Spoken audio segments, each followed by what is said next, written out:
Divine Truth. Name of this presentation is True Spirituality and is part of the Human Soul series. It was presented in Sydney, New South Wales, Australia on the 10th of June 2012. This is part 2.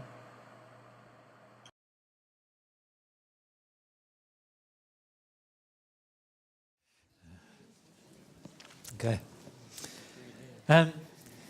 We decided that, or we're thinking of deciding. Putting the points with your here. input. Yep. We feel that the rest of the discussion, we've actually noted down the points of the rest of the discussion, which we will upload onto our website, and you can download it as a PDF document. And we felt that because we only have about a half an hour left now of our time with you, that that time would be better spent perhaps getting to know you a little better and answering some more individual questions that some of you may have here in Sydney that you would like to have answered. And if we can focus on the people who are in Sydney, who live in Sydney, in terms of the answering of those questions. If you would like to engage that. If you would not like to engage that, then we're perfectly happy to continue with our discussion. What would you prefer? You'd like some personal questions? Yeah? Yep. Okay. Good day. Well, let's say then that the true spirituality discussion, if we can just summarise it, there are very easy and simple characteristics that we can measure with true spirituality, and there are characteristics we can measure with pseudo-spirituality. And if you, in your investigation in your day-to-day life, just engage looking at everything that's spiritual, so-called spiritual in the world that we have around us, and try to compare with the characteristics of either, whether they compare with the characteristics of pseudo-spirituality or true spirituality, you will be left with the ability to decide what forms of investigation are the best forms of investigation to take for yourself. And you won't need anybody else saying to you, do this or do that or do this or do that, because you'll find that your own heart will be able to decide, using those particular guidelines, you'll be able to decide for yourself what is the most loving way to proceed with your own spiritual development. And that's what we would love to encourage you to do, to proceed with your own spiritual development, getting closer to God, and looking at the different types of spirituality that you see around you, and just asking yourself the question, does this sort of fit into the line of what we know pseudo-spirituality to be, or does this fit into what we can see true, real spirituality to be? And we'd like to just encourage you to do that in your day-to-day lives as a form of personal investigation. So that being said, let's finish that topic and proceed with answering anything you would like to ask for the next half an hour or so that we've got to answer the questions you have. Hands already. So we start at the back there, thank you. I've got a question about sexuality. Yes. In particular, yesterday you mentioned several times that men have a penis and women have a vagina, and God would want us to use those organs sexually. Yep. And when I was reflecting on that discussion afterwards, it felt as if the implication was that homosexuality is not in line with spirituality or God's wishes. So I guess my first question is it? And then the second question that follows that is, you've mentioned the word flaws several times. In God's eyes, is homosexuality a flaw in some people? Okay. Firstly, to answer the question, we must understand the soul. And if we understand the soul, we will see that actually all souls that God has created all separate into the two halves when they incarnate. Right? Now, each soul, before separation, has a percentage of masculinity and a percentage of femininity that is unique to itself. So if we drew one type of soul, like that, we could say some souls have more an even split of masculinity versus femininity. And other souls have a much stronger split of masculinity and femininity.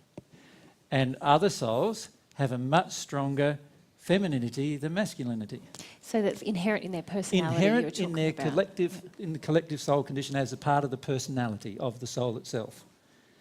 Now, these souls split in half when they incarnate. So you imagine a soul that has more masculinity in it in terms of percentage.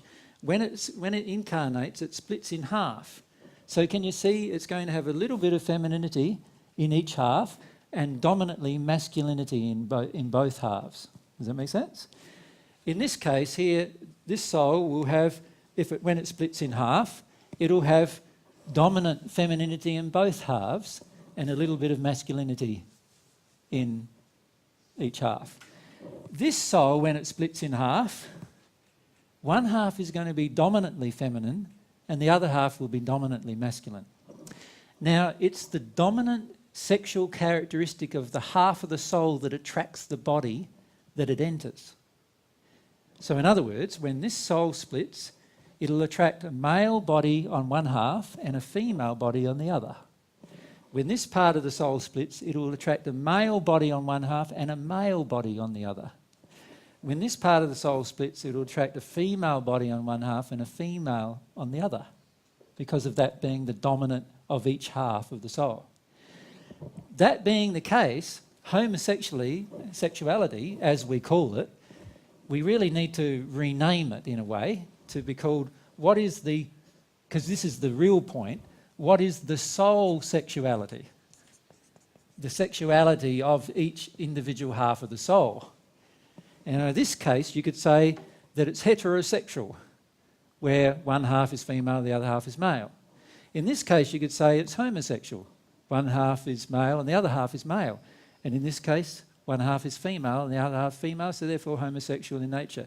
So you could say it's not necessarily, I wouldn't call sexuality like, is a person homosexual, bisexual, or heterosexual. I'm only interested in one thing, and that is, what is the other half of the soul's attraction and what is the dominant characteristic in terms of masculinity and Gender. femininity inside of each part of the soul, because that's what determines the gender of the body. Yes. That being the case, you could say God has created homosexuality. That being the case, it can't be a flaw. And therefore, I feel that any religion that portrays homosexuality as a flaw does not understand the creation of the soul. Yep. Does that make sense? Yep. Isn't it also true, though, when we have a pure state, a uninjured sexuality within us, the only sexual attraction we have is for our soulmate. Exactly. So it won't be for many men. For me, it would be just for this one man. And if I was homosexual, it wouldn't be for many women. It would just be for the woman who is my soulmate. So you understand what Mary's saying there? Sort of like, when my soul splits, so here's my soul before it split, when it incarnates, it splits. So when my soul splits, if I am in a pure state, the only person that I'll be attracted to from a sexual perspective anywhere in the universe is the other half of my soul. That's the only person I'll be attracted to. So if I find myself attracted to many people, so if Mary found herself attracted to many men, or I found myself attracted to many women sexually, then I'm yet to purify my connection with my own soul. Because once I purify my connection with my own soul, I will actually find only one person turns me on, and it will be the other half of my soul. That would be the only person that would turn me on. Does that make sense? Yep. Yep. Just on that point, I wasn't here yesterday, so I'm sorry if you covered it yesterday. That's okay. But you mentioned the splitting and you mentioned the splitting and the carnation of the soul. Yep. Can you explain that? I'm sorry. Sure. It's a part of this discussion, really. So there's three types of souls that I've drawn there, which are who's got the dominant characteristics. So it doesn't matter as to which type. So let's say I draw a soul in this case where it's got a dominant masculine trait and a smaller feminine, and when it splits in such a way that the masculine part is more dominant in both sides. What will happen when I say it splits, when a couple get together, have sex, and they produce a body for the soul to incarnate into, what happens is the soul itself splits in the two halves, and each half attracts the body. 2 bodies actually, and there are 2 bodies created at the moment of conception.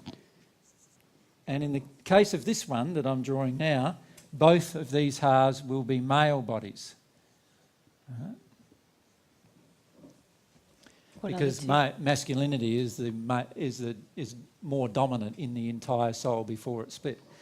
Now in this state, it doesn't know itself, it doesn't know anything about its life, it doesn't know who it is, it just incarnates, and as soon as it incarnates, it starts experiencing. And as soon as it starts experiencing, it starts discovering itself. And that's part of the process that God created for us to come to discover ourselves completely. And ourselves is not just our half. We also need to come to discover the other half of ourselves. And that's the process, that process where the soul now envelops the 2 bodies that the parents have created for it. That process is the process I call incarnation. Just what are the 2 bodies, babe? The 2 bodies being a physical body and the spirit body. Does that make sense? So you have 2 bodies. You've got a physical body and a spirit body, and your half of the soul is connected to both of those bodies. Your soulmate, what is your dominant sexual attraction? Male or female? Male. Male. So your soulmate is male, right? And he will have 2 bodies. He's got a spirit body and a physical body, and his half of the soul is connected to those 2 bodies. And eventually, once you work through the different emotional injuries that cause you to be separate, you will eventually draw each other into each other's lives, and you will eventually connect. And then as you grow, you will eventually become completely connected for the rest of your existence. And you will not be involved sexually with any other person, because no other sexual relationship will satisfy you, in fact. Yep. Yeah. Does that make sense? Yep. Yep. Very, very clear, I think, understanding of how incarnation occurs as well. Mine's a personal question. Yep. Have you read the book Jesus Lived in India? And if so, do you find any truth in it at all, or is it all a whole lot of hocus pocus? Yeah, no truth in it at all. Sorry. Right, Yeah. thank you. There is a large school of thought that I lived in India because some of my teachings from the 1st century seem to have Indian philosophies involved in them. The reality is I learnt all of the teachings that I gave in the 1st century from God, from my relationship with God, and I actually didn't live anywhere other than Egypt or in Israel in the 1st century. However, in my sleep state, as can you, we can visit any place on earth. And obviously in my sleep state, I certainly have visited all places on earth. Even in my first incarnation in the 1st century, I visited other locations. And sometimes that's what they're referring to. But I did not learn from any of those experiences the things that I learnt from my relationship with God. Yeah. Yeah, I just found it interesting that there is such a lot of similarities between Christianity and Buddhism, like the 10 Commandments and the precepts for Buddhism, and maybe you could have learnt those from the Buddha. Who knows? Yeah, the reality is that I also didn't learn from Judaism either. I felt quite differently in my connection with God than the laws of Judaism taught, just as I feel quite differently from what I learnt from God as to what I see in Buddhism and other religious formats. I feel the connection with God is where you learn everything. And that's the primary thing that I'm trying to teach, how to have a connection with God so that you can learn. Does that make sense? So what became Christianity was really a bit of a distortion of what I was trying to do, because what I was trying to do is show people how to have a personal connection with God so that God could teach them individually, not make a whole another set of rules that everyone had to follow and then cause it to become a religion as a result. That was not the underlying intention. Unfortunately, the way mankind is, they always want to make rules because rules simplify things to a degree, because that means that we don't have to make decisions. Because do you see that? Like if society makes a rule for you, then your freedom of choice is taken away from you. And for many of us, we think that's a good thing because that means we're not having to make another choice. You know, and And so what we often do is we feel very attracted to religious formats that make rules so that we can avoid making our own choices and decisions and having to pay for them or enjoy them, one of the two. And my feelings are quite strong about that matter. I feel we all need to take personal responsibility for the lack of love in our life or the amount of love in our life, for the lack of truth in our life or the amount of truth in our life. And we need to engage this in a personal way with God. And once we do that, we will learn very rapidly from God. And because God has all truth, you and I will eventually know the same thing. Because so like it drew before, if this is God and you and I are working towards God, it makes sense that sooner or later we're going to have the same opinion on certain subjects. Yes? Because we'll have God's opinion, not our own, on all subjects. And that's how I've always taught people to approach their life. And I certainly never taught anybody to approach their life as treating me as their mediator or some kind of intermediary, because I feel all we need to do is know how to have a relationship with God, then we can engage that relationship. Once we can engage that relationship, God can teach us all things that we want to learn. And it will depend totally on our desire as to how rapidly we learn that. Yep. Pleasure.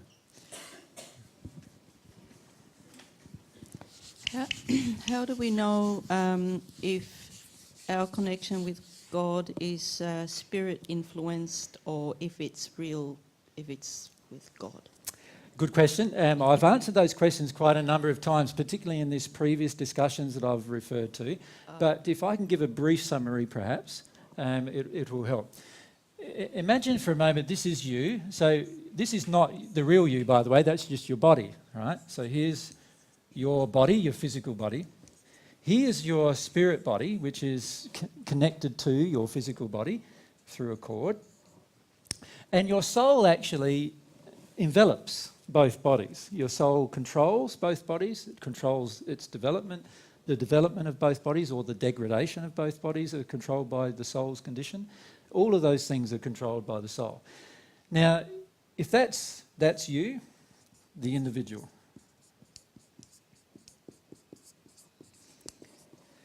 Now, here's God, and I do believe God is an individual. Because I've tried to connect to God using other means, other than viewing God to be an individual, and never been able to have a connection. And through my history, I've only had a connection with God by seeing God and feeling God as an individual. Once I've done that, I've received love from God and received divine love from God through that process. Now, unfortunately, for many of us, spirits who are passed over people who have passed, sometimes get involved with our relationship. And the reason why they do is because you, the individual, often has an immediate... We're not patient, is probably the best way of putting it. We are, rather than patient, we are impatient. Right? In other words, we want immediate results. Yes? This is a factor of our day-to-day life generally. Now, because we are impatient, we are not prepared to go through a process many times that requires the refining of ourselves. Because this is what God is wanting us to do. He wants us to refine ourselves, to become more loving, right? And we're not willing to engage this process if it's a long-winded process. We want it to be over in a week. Or a day would even be better. Or an hour or two, that would be really good. That's the way we see it many times, right? And so what happens is when we start beginning in this process of refinement, what we finish up doing is we finish up feeling impatient and we feel like we want immediate results. We want some kind of results. We want immediate results. And because of that emotion, this lack of patience, we often start then wanting an addictive relationship with God. So we want God to respond to us when we want God. We don't want God when we don't want God. We don't want God to respond to us when we don't want him to respond. We don't want God to tell us things we don't want to hear. We don't want God to cause us to feel things that we don't want to feel, right? We only want God to cause us to feel things that we do want to feel. So we've become very selective. These are our addictions. Now, as soon as our addictions get projected towards God, God, of course, does not respond to addictions, because God responds to the pure, sincere individual, right? But who will respond to addictions? Many spirits who are in the spirit world who are in an addictive codependence. They will respond. So, the only real way to work through our stuff, if you like, our collective emotional condition, is we need to firstly be focused on refining ourselves, but one of the first things we need to focus on refining is our addictions, because it's our addictions that cause us to connect to spirits rather than God, and then accept what they're saying to us as God telling us things. Yeah? Now, there are historically in history many people who have done this. In fact, almost every religion that has ever begun on this planet has begun through this process. In other words, the spirits who are in a certain place of addiction have told the person that they are God, and then this person then starts channeling all this information, religious information. Now, this happened to Moses, this happened to Muhammad, this happened to almost Buddha, this happened to almost the beginner of all religions have had this process where spirits in the spirit world have told the person a whole set of precepts or concepts or laws because the person doesn't want to deal with certain addictions they have. Right? And yes, Muhammad did have some addictions, and so did Buddha, and right, so did these other people that you now know as major starters of religion. And as a result of that, God, the real individual God, had missed out on declaring God's intentions for mankind's development. And instead, what we've got on the earth is a whole group of different types of religions that are all being started through this connection with spirits, and that all begun because of our impatience and our unwillingness to address our addictions. So even right down to the individual level, it's the same problem. So when we're impatient and we're unwilling to address our addictions, we will attract spirits to us, guaranteed, who want to fulfill our addictions rather than we have to go through the sincere process of changing. Does that make sense? Yeah. So what I'd recommend to people instead of doing that is to firstly focus on the addictions. And the beauty of addictions is they can be easily exposed, because every time you get angry, every time you get frustrated, every time you get annoyed, it's because an addiction is not being met. So every time one of those things happen, you know, another addiction. Now I've just got to find it. What is it? This other addiction. The more addictions we can remove from ourselves, the more patient we'll become, and also the less attractions there will be to groups of spirits who are willing to fulfill our addictions. So then they will be removed from our life through a process, and once they are removed from our life, now we can begin to have a straight or a connected feeling with God directly, rather than having all of these connections with spirits that are around us. Yep. And I see that as a primary thing that we need to go through. That's why Mary and I have often spoken to people about their addictions and fears and so forth, because fears create addictions. Because we feel that is the primary reason why people get influenced by spirits rather than being influenced through their connection with God. Yeah. Yeah. I was going to say it's probably worth mentioning hurt, because that feeling hurt shows an addiction. Oh yeah, the hurt feeling is usually actually covering a lot of anger, Yeah. usually. So yes, related. It's definitely related. Yeah. Yeah. If we go across the day. Just two questions. Mm-hmm. First one, back to soulmates again. Yep. Would there be, say, a small list of telltales, I guess, as to meeting your soulmate? I know we can ask God, but I'm not exactly getting clear answers at the moment. So you want telltales? Okay. Well, I think I know Who your telltales, soulmate is? but I guess a little bit of reassurance maybe. You want to be told yes or no? No. I don't know. That'll be too easy, I think. But Yep. That's how God feels about it too.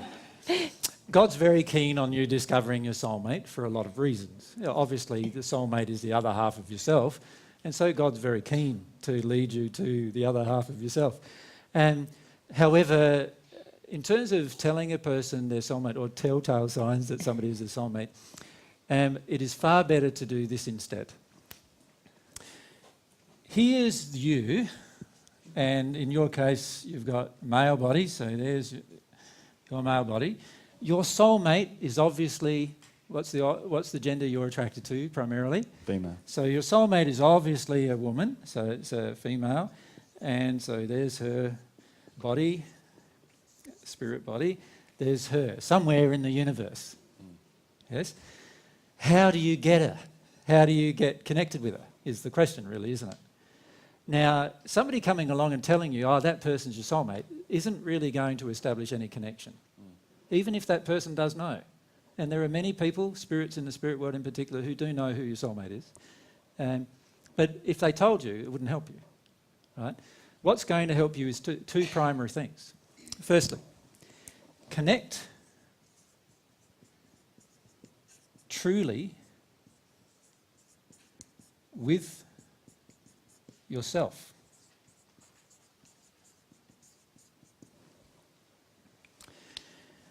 This person, to have a relationship with you, is going to have to connect to you. You're going to have to know yourself pretty well if that's going to ever happen. So you're going to have to be connected to you. That means you're going to have to be connected to your desires. You're going to have to be connected to your longings. You're going to have to know yourself. You're going to have to know your errors. You're going to have to heal yourself to know these things. Focus on that, number one. So connecting to yourself and your desires. Now remember, it's not just your errors you want to connect to, because the errors eventually will disappear. You've got to connect to your desires, because your desires are your true self, particularly, and I'm saying here, your desires that are harmonious with love are your true self. So if you're passionate about playing music, for example, connect with that desire more fully, right? Because that's a part of your true nature. Don't expect anybody else to do it for you. You connect to it more fully.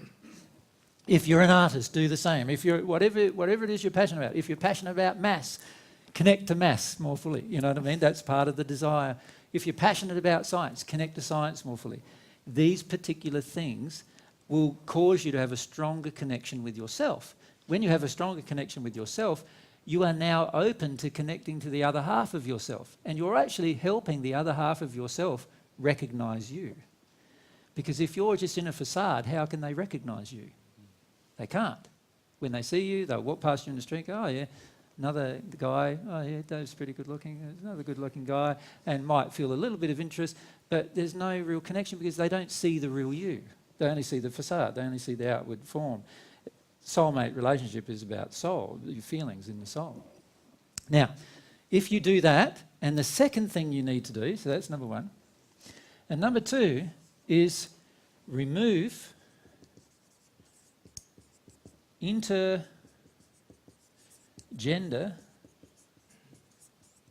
barriers, which are all emotional. So, how do you feel about your mum? How do you feel about your dad? How things happen as a child? How much do you want your mum to look after you? How much do you want your dad to look after you? These are all things that you need to allow yourselves to remove from yourself, because if you keep them inside of yourself, you will have these barriers with the other half of yourself, particularly because the other half of yourself is a female. You will have those barriers. But even if you were in the same gender attraction, you'll still have barriers if you don't remove the intergender emotional barriers that you have. So look at your addictions with people of specific gender. So what are your addictions to men? What are your addictions to women? Your addictions to men, in your case, will tell you all of the things you don't necessarily like about yourself or that you need from men that you're not willing to give yourself. And your addictions to women will tell you all the things you don't like about women or all the things you think you need from women, right? and they need to be removed from yourself. Now, as you do that, you automatically become more and more and more and more open inside of your soul to the other half of yourself. No matter what condition she is in, you'll become more and more and more open. And you'll get to the point where you'll recognise her and know her. You'll draw her into your life if you haven't already. You'll recognise her, and she might not even recognise you at that point. And because you've healed a lot of these problems, you'll be able to still recognise her and engage her in a similar process without pushing her in that process. Does that make sense? Now, a lot of people want to know who their soulmate is so that they can avoid those two particular processes. Does that make sense? That's why God doesn't send you a telegram, because he wants you to do those things. Yeah, I understand. I guess just with my sort of situation, I think I've already, like we were talking about yesterday, had met my soulmate. Yeah. And there was just a lot of things that sort of happened during that time. It really sort of made me look back and go, Jesus, I think... Oh, sorry. That's okay. You can use my name as a swear, that's fine. That maybe that's actually what it was, because a lot of the females I had in my life before that met my addictions very well. Yeah. I was, quite sexually promiscuous and everything like that. Yeah. Found myself in a relationship where I just could have complete changes really in a lot of ways. Like, I felt that I knew that person from the minute that we sort of met, really. Yep. And it was just, I kind of tried to pull myself away from it because I just come out of a big relationship. Yeah. And I didn't want to go back into another one, but I found myself that I couldn't. It was just an almost impossibility to walk away. There's only three options as to why we're drawn. One option is that we're in addiction still, and they have very compatible addictions, so that's one option. The second option is that we are being influenced by spirits who are overcloaking each of us, who want us to have a relationship. That's the second option. And the third option is that we're soulmates. Does that make sense? So it's one of those three options, and we need to be in a position to be able to know which one. The only way we're going to get in a position to know which one is by doing these things. Now, in the spirit world, it's rare for people to actually recognise their soulmates until they're in the fifth dimension, till they're in the fifth sphere of their progression. And the reason why it's in the fourth sphere of your progression that you finish up removing a lot of the intergender emotional injuries that you carry from Earth. And as a result of that, you then can start to recognise your soulmate after that time. Now, for me, that took me nearly 8 years of emotional work to get to the point where I could actually recognise my soulmate. So 8 years of single life, right? That's what it took me to recognise my soulmate. And I feel a lot of people who say they know who their soulmate is still really don't know who their soulmate is many times, and because they're yet to go through this work. They're yet to connect with their true passions and desires, and they're yet to deal with their intergender emotional injuries. If you look at your general life, you can see that your relationships with men and your relationships with women are confronting. And for most people that's the case. And these are great. This is a great confrontation because what it does is it causes you to work through these issues. If you embrace the process in a loving way, you'll work through the issues.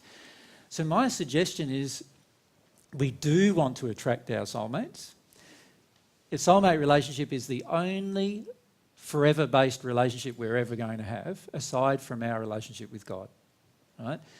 And for that reason, it's a very important relationship. It also is a great relationship in terms of fully embracing yourself, because the other half of yourself is a part of who you are, and it teaches you a lot in this process. It's a fantastic process that God has created. The key is to not be impatient with it, and then to start wanting spirits to tell you who your soulmate is and all these kind of things, because what happens then is they'll start telling you things that are not true, many of them, and you'll get misled down this track rather than dealing with the real issues. So my suggestion always when it comes to soulmates is deal with the real issues. Now, many times in our travels we see soulmates because you get to a point in your own development where you can feel certain people are soulmates for certain. However, when those people come up and ask, are we soulmates or is that person my soulmate? we generally will say, what do you feel? You know, what have you dealt with these particular issues? Because many times we see that people haven't dealt with these issues and they do have an underlying suspicion of who their soulmate is, but if you don't deal with those issues, it's going to be very, very hard for you to maintain a relationship once you meet anyway, without dealing with these issues. Yep. Yeah, I think that would definitely be in my case, Yeah. for sure, because it was impossible to maintain the relationship. Yeah. But even if it's not, you know, I was still at that idea that those were the things that I'd need to be really working on. Yeah, so focus on those things. Work, and in particular if your mum and dad are alive, engage the process of sorting through the issues that you have with them.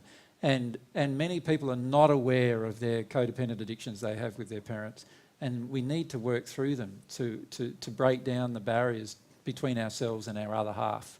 Yep. Whether our other half is of the same gender or not. Yep. Okay, thank you. Second question, this one should be much quicker. Yeah. Water fasting, is it very helpful for connecting in with your emotions?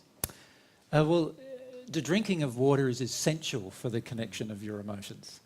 My spirit friends have often recommended to me to drink more than 6 litres of water every day. And at the moment I probably manage about 4 litres of water a day. While we're travelling it's a bit hard because you've got to stop every half an hour or 15 minutes or so. But the more water you see, emotion is conducted through water. So the flow of emotion is certainly going to be assisted by the more that you drink. If you go onto water fasting, you've got to start asking yourself the question as to why, what's the underlying purpose. For a lot of people, it's about punishment of themselves, restricting themselves from having something they enjoy. Yeah. And we must come to understand that if we love ourselves, we are not going to do that to ourselves. So while it may have a temporary role in assisting us, we are far better off, I feel, having a regular process where every single day we drink 4 to 6 litres of water. Well, I'm drinking about 6 to 8 litres of water. Yeah. I've been doing that for the last few months. Yeah. And I tried water fasting for about 4 days recently. Yeah. And I guess I just wanted some confirmation to see if it actually is as useful to do it every now and then, because I have really struggled to connect in with emotions. Yeah. It will help you, but it will not help you as much as working through your barriers to connecting with your emotions will. So in other words, Fears. yeah, working through your fears, because it's always the fears that dictate everything. So it is far more powerful to address your fears and your addictions than it is to drink more water. Does that make sense? Yeah, that makes sense. However, drinking more water will assist you to face your addictions and your fears. Yes. So bring them all in together. Yes. Yeah. Thank you. Often it's tempting to do something externally to force ourselves emotionally, when in the end, even if we achieve some connection with emotion by forcing ourselves through a situation or restricting something in our lives, in the end we're still left with the barrier that was there in the first place that we're going to have to get over every time. Yeah. So I've found most effective, it requires patience, and often I get very impatient with myself, but it's more effective to actually sit with the resistance, sit with the fear and be real about it, and know that I'm going to have to get through this if I want emotional freedom all of the time. So yeah. So if we can illustrate that from a perspective of what it looks like, let's say here is the point where we're actually cleared of emotion, right? Of whatever the emotion is. Here's the point where we are right now. Here are our blocks to the dealing with the emotion. So that's our false beliefs about what it is to be emotional, the fears that we have, what's going to happen when I'm emotional, how people are going to treat me when I'm emotional, I'm going to feel out of control when I'm emotional, all of those things. All those beliefs. And then here is the actual emotion that's going to heal us, which is always usually grief related. Now, what the majority of us try to do is we try to do this.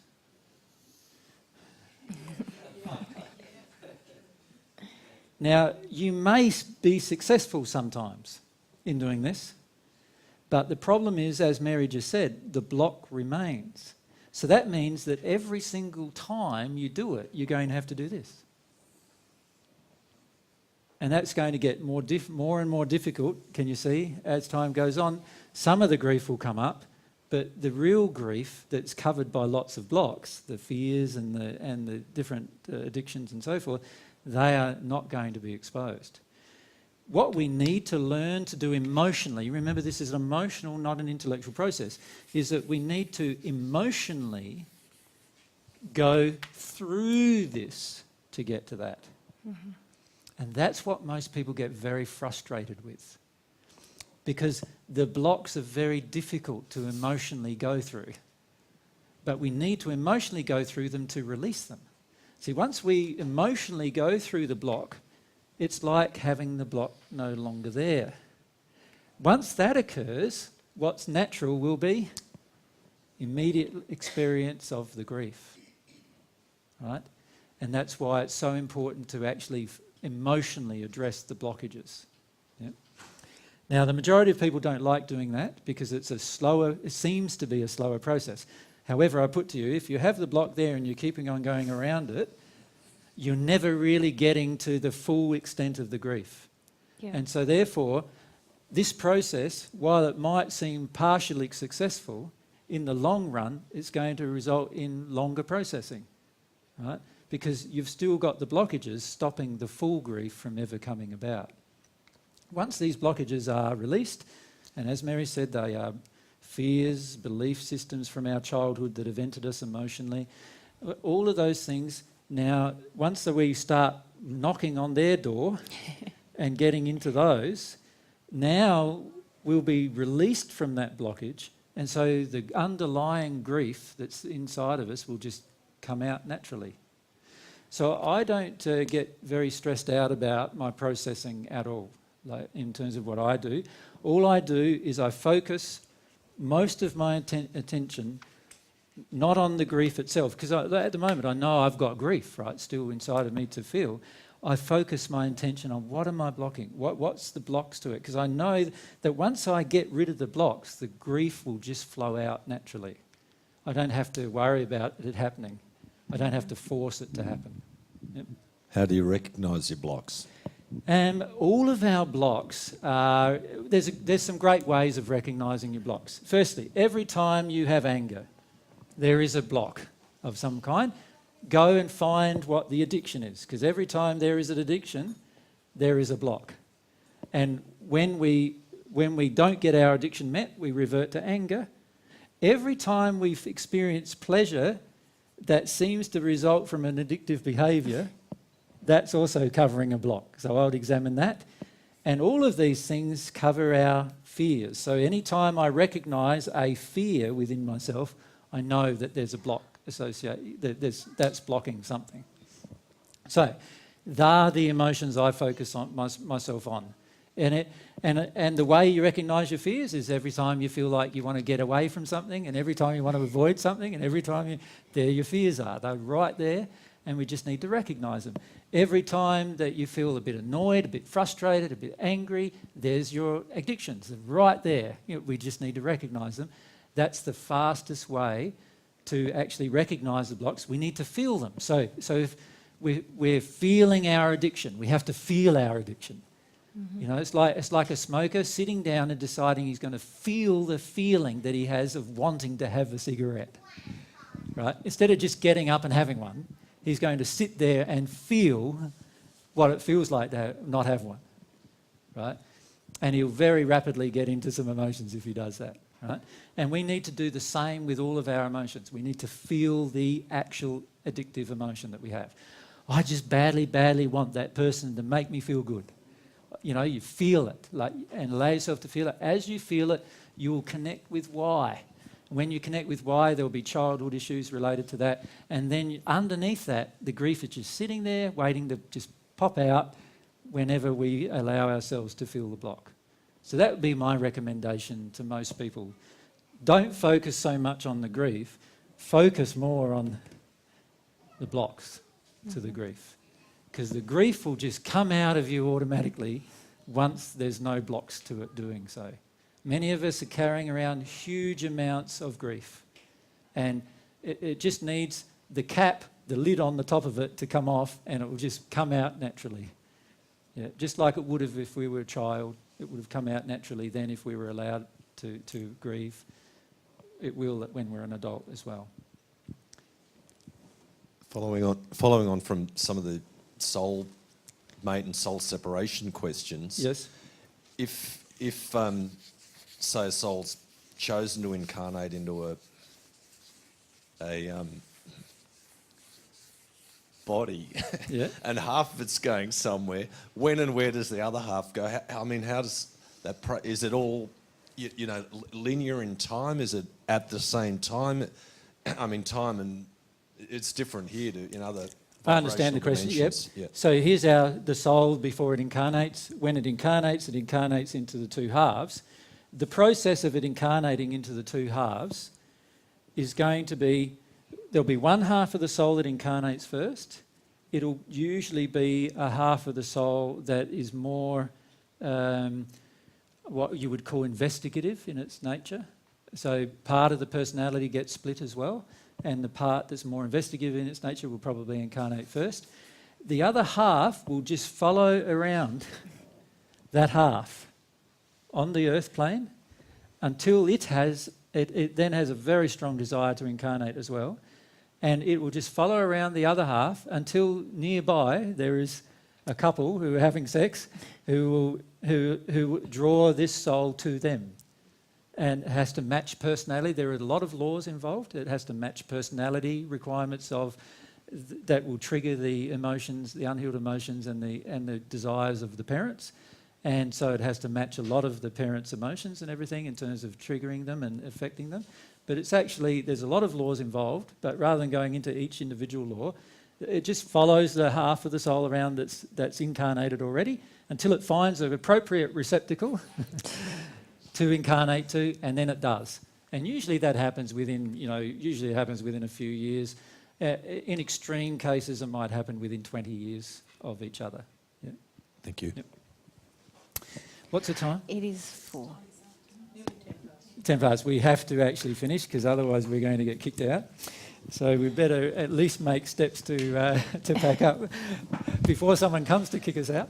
We would.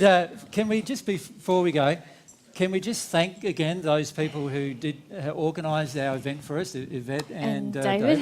And thank you guys. And we'd like to thank Yvette for paying for our venue for us over the last 2 days. So that was her gift to you. So we'd like to thank you for that as well, Yvette.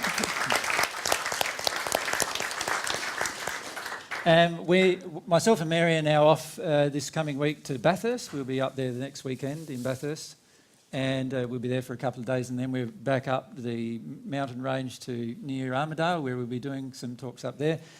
We get up to Queensland, we're there for 1 week, and then we go overseas. We're visiting 7 countries this trip. 7 weeks. In 7 weeks. So it's going to be a fairly busy trip. And so what we'd love to have you, if you want to, pass on any of your regards to those people that we meet. Many of them will see you in a video at some point in the future. And Many of you we will see in those other locations as well. I think there's some people here from Bathurst. And, yeah. So we look forward to doing all of those things. We'd like to thank you very much for your donations to us yesterday and today, because that's what helps Mary and myself do these things. And we'd also like to thank you for your engagement over the last 2 days. We've enjoyed ourselves quite a lot for the last 2 days, myself and Mary. I just also want to thank Milo, who donated, or her partner, donated somewhere for us to stay. So thank you so much. Thank you for that. Without knowing us at all. Without knowing us at all. Thank you. So there's a lot of trust in that. A lot of trust, yeah. Thank you. That's nice. So we're hopeful that we'll be able to get more information on the internet over the coming weeks. If any of you do have a disk drive that you have brought with you to do some copies, we can do some copies, but we're not going to be able to give you the copy immediately. So if you can leave us a return address or something so that we can post it to you, we'll be happy to do the copies over the next week and send them to you. So if you do that, can you see us straight away afterwards and just make sure you've written an address of those particular things, of the disk drives. So that you can get a whole copy of every talk AJ's really ever done. Oh, it's not quite. No. There's about 50 in the that last, we haven't in the last yet, 6 or 7 years, every talk he's done. So if you'd like a copy of that, All right. Just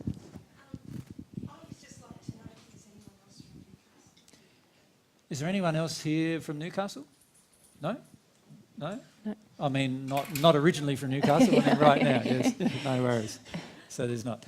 And yeah, oftentimes you'll need to connect with each other, if you want to connect with each other, via some kind of email exchange or phone exchange or something like that. And more we're finding that different people want to set up groups in different locations. And so what we're doing is, as we do that, we're adding those to the internet. There's a new website that I'm in the process of completing. I haven't completed it yet. I hope to have it completed next week.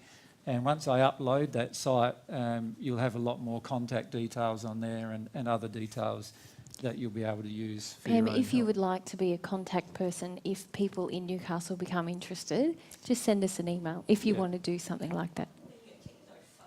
Right, yeah. So that might be a bit hard. Yeah. Yeah. But the email address is office@divinetruth.com.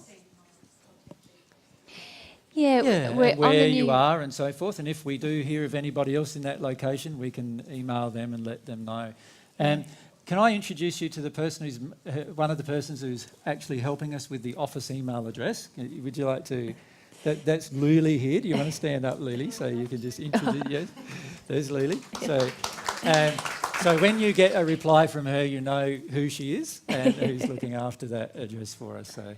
Yeah, and it's a lovely service that she's doing for free. Yeah, as you can imagine, when we're travelling a lot, it's hard to keep up with everyone's emails. So Yeah. it's a lovely gift that Lily's been giving us too. Yeah, pleasure. And thank you very much for your time today, guys. And we look forward to seeing you again at some point in the future. Yes, yeah. Thank you.